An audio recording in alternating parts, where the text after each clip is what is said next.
Alright guys, welcome back to the channel. It's Irad. In this video, we are going to catch up with X4. It's been a while. And Obsidianant here has made a pretty interesting video which said X4 changed everything. Now, I'm really looking forward to seeing how they changed everything. I mean, there definitely is a lot of potential that is not tapped, I think, in this game. I would love going down the planet surfaces, see if there could be things to do over there. I would love, NPCs to look a little bit better, more details on planets, on station surfaces or interiors of stations. More of those details here. So let's see how it's changing. This is probably very likely the best single-player space game out there. I've said it many times before, and depending on how you view it, it's quite possibly the largest space game available, and that's because of the amount of depth that is here. I'm not talking about breadth. There's plenty of games that are bigger in terms of width, but this one has a huge amount of depth, and it's about to get a truly massive update in the form of a diplomacy update. This one's going to be entirely free, coming later this year. Okay. Incidentally, another thing I really love about X4 are these environments. Just look at the aesthetic. The design of the space stations, the design of the environments is something we really don't see anywhere else. Star Citizen touches on some of this, perhaps arguably visually superior because of its better graphics engine, but well, I think I prefer the design of what we see here. Well, of course, X4 has always been more about the little intricate details of the economy. That is really the strongest point. Sure, you can fly, you can explore in X4, but it's the economy and a little bit of the massive space combat with all those fleet battles, right? It's more the grander scale. When you think of X4, I think more of a 4X game. X4, 4X, right? But in first person. Anyway, diplomacy, what's this all about? Well, there's going to be diplomats in the game and a player headquarters. A diplomatic hub. Players here will be able to host diplomats from various different in-game factions.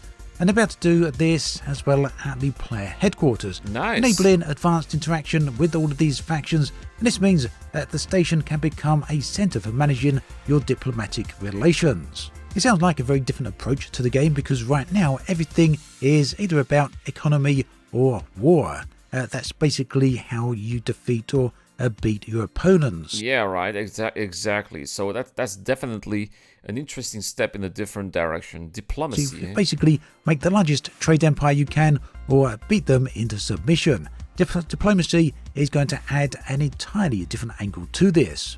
Now, when it comes to X4, you don't just have your own ship, you in fact have... So probably I suppose that you're going to be making friends, and maybe you'll be doing them some favors, and in return they're going to be changing their stance towards us. That's how it's going to be? A fleet of ships, and these can be controlled by NPCs, employees effectively, that you hire.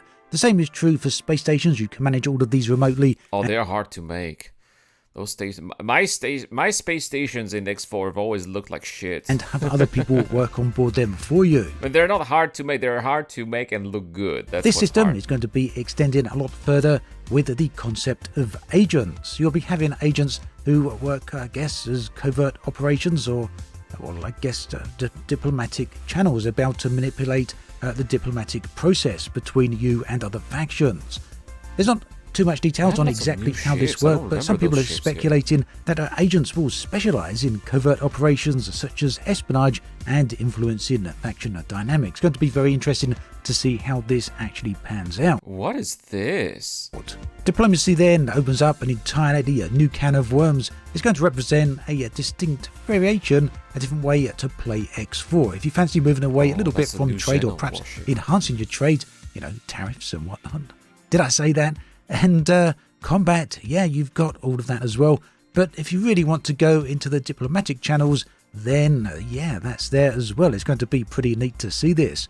Now, additionally, yeah. Oh, look at that. They've got the Boron NPCs. That's cool. Today, Egosoft also released another video. This one was pretty long, 20 minutes long in fact. I'm going to include it in the video description. It goes into extensive detail as to everything you need to know about X4 as it stands today. And if you have never played the game, I highly recommend you watching this because... Yeah, I guess I need to watch it because I haven't played X4. I mean, I played X4, the Star Wars mod, not recently, but a couple of years ago, but It's been many years since I haven't played the vanilla X4. Yes, it is one of the best space games out there, and definitely one, if not the best, single-player space game.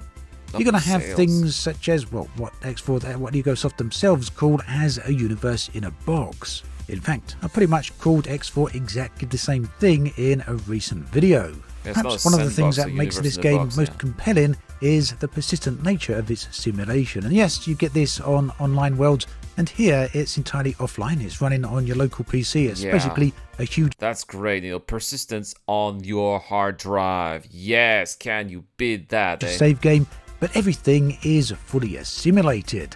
And this includes every ship and every station. It's an immense universe that's similar to an MMO in execution, but with a single player speed. And they can just single player, and they can just run on your computer. I remember, and that was before I was, going not full time, but full swing content creator. Now I don't have time because I need to make all those videos, but before I was spending so much time in X4. I spent so much, hours and hours and hours just building my empire and making stations and making sure I've got things running smoothly. That means really hard there's a lot more depth than you'd find in a traditional MMO. Thousands of NPCs who trade, fight, mine and produce goods whether the player is present or not. The game also has one of the most comprehensive economies in any space game, perhaps rivaling EVE Online. I don't know if that's a bit too much of a bold statement, but there is a realistic economy here where player actions have meaningful impacts. Destroying transporter ships, for example, creates a demand for goods, and lost fighters generate demand for new ships at shipyards. In short, everything is interconnected. In terms of gameplay then, as with many of these games, you do start small and you grow large. Players begin with a single small ship and can progressively expand to commanding multiple ships, fleets, stations, and eventually entire empires. Yeah, you can have your own faction that will rival the other empires eventually. I've never gotten to this point because you need to spend years playing this single same save in order to get to this point. But yeah, it's possible. Through, trade, combat, and eventually diplomatic relations as well with the new update. And because this is a single player game and it's not run on servers, the nature of that really does allow for faster progression if you want. And this enables players to hire pilots and own multiple ships, and you can do all of this within hours. You also have, a whole modding community as well. Within hours, you got to be good for that, right? You need to go into mining. If you go into mining, you start with mining, get those resources, then you can get... Yeah, within hours, I was able to get 5 to 6 mining ships, and then it eventually expanded, ended up with like 20 or so, and then started my first base. As well, there's some absolutely stunning mods out there. And for those of you who enjoy getting up out of your pilot seat, out of your ship, there's also ship interiors here, as well as full-on station exploration. Yeah, but it's more of an afterthought. All those amazing stations, not to mention visiting the bridges of those vast capital ships that are flying around. I'm barely touching the surface here then of what's available to play and do in X4 Foundations. Do check out Ubisoft's rather long video in the video description, and there's also that diplomacy trailer if you want to check that out as well. Alright, I will check it out. Well, big shout out here to Obsidianant for summing up everything here. I'll definitely have a look. It's been a while. Alright guys, I've been Irad. Thank you so much for watching guys. Check out Obsidian and don't forget to subscribe for more. See you guys in the next time. Cheers.